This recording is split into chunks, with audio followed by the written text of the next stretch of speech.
Yes, children, we have stopped at the life, brief life history of Gautama Buddha.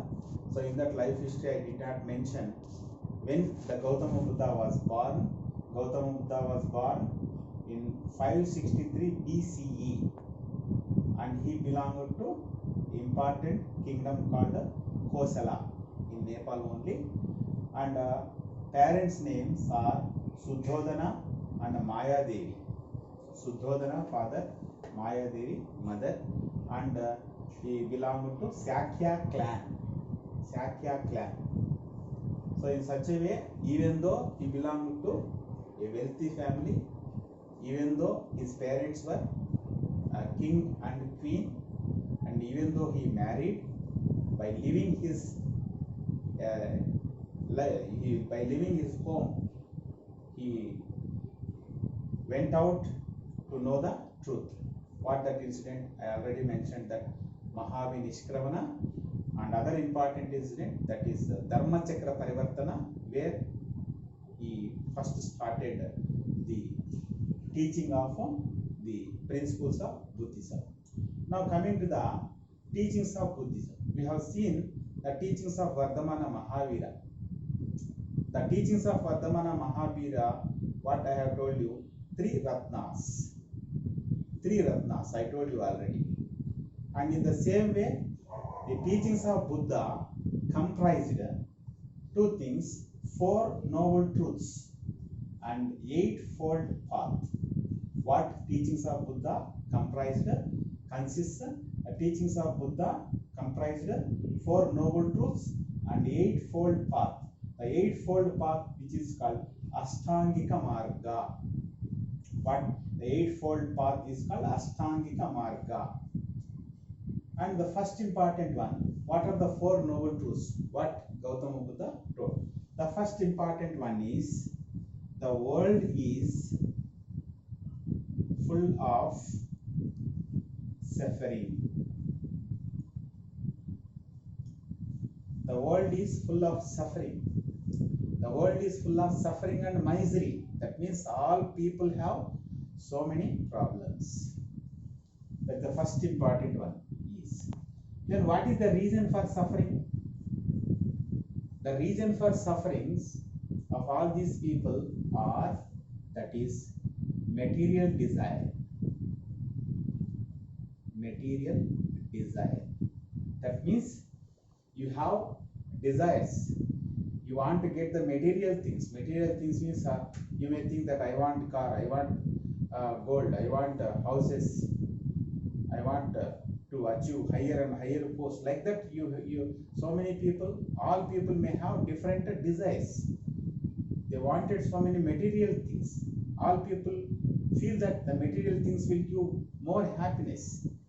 That is the main reason for what? Suffering. Okay, so third important truth is, whenever desire ends, whenever desires end, the sufferings also end. Sufferings also end. What is the third important one? Whenever you stop your desires, whenever you don't have any desire, automatically you come out from the suffering. That is the third important truth. And fourth important one is, then how can we come out from these desires? When do you have, when actually you don't have any such kind of desires? Whenever you adopt the eightfold path, which is called Ashtangika Marga. That is, you have to adopt. What you have to adopt?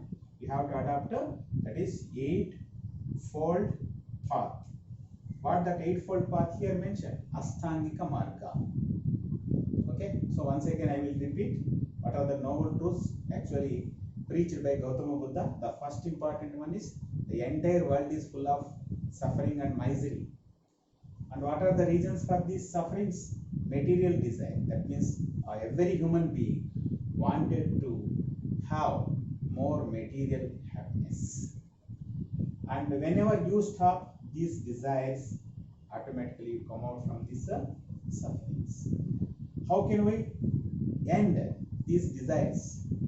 by adopting the important method suggested by Gautama Buddha, that is eightfold path, which is called Asthangika Marga. Asthangika Marga.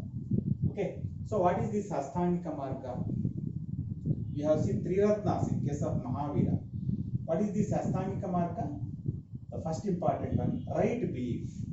That means what you believe, that must be right. If you don't believe right, automatically you completely are in suffering. Whatever you believe, that must be right. That's the first one. That means some people may believe in God. Some people may believe in their work. If their work is good, their future will be good. In such a way, what you believe, that must be right. That must not be a wrong way.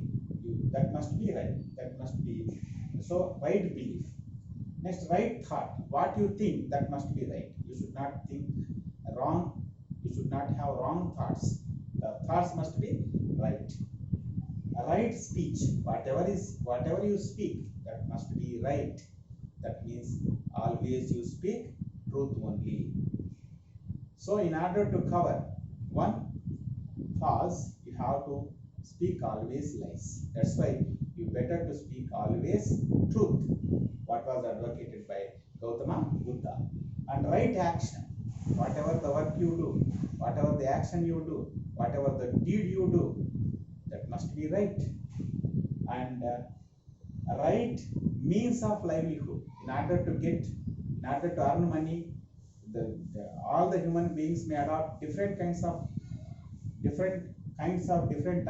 livelihood. Some people do agriculture, some people do business, some people may be teachers. In such a way, they may have different kinds of livelihood, different types of livelihood, but that livelihood must be a right one, not a wrong one.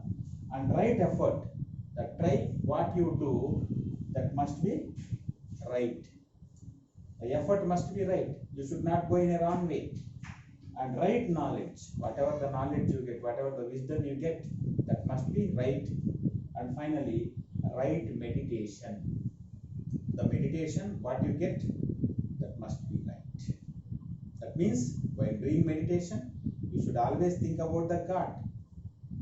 By keeping the entire mind on God, if you do meditation, you get a salvation, you get nirvana. What the Gautama Buddha told. This is called Ashtangika Marga. And not only this, even he told that the other important things are that Gautama Buddha did not believe in caste system. He explained about he encouraged the equality amongst the people. There are no inequality. Inequalities must not be there. There is no upper caste, there is no lower caste. All are equal. What Gautama Buddha actually explains. This is the first one. And second one, he did not speak about God. He spoke about karma. That means action. Whatever the action you get, you get the same kind of reaction. That means if you do good, you face the good. If you do bad, you will face bad only. That means your future completely depend on your present action. That is called believing karma. That means he did not speak about God. He spoke about karma. The action, what you do. The action, what you do, the reaction, same kind of reaction you get. That is second one. And even he explained about great qualities of a human being. Every human being should have the good qualities like honesty. That means you must be honest towards others. And you all should adopt a non-violence, which is called ahimsa. And you should be kind. And you should respect elders. These are the good qualities what Gautama Buddha preached under the principles of Buddhism. And finally, what must be the final goal of every human being? The final goal of every human being is to attain nirvana. What is nirvana? That is freedom from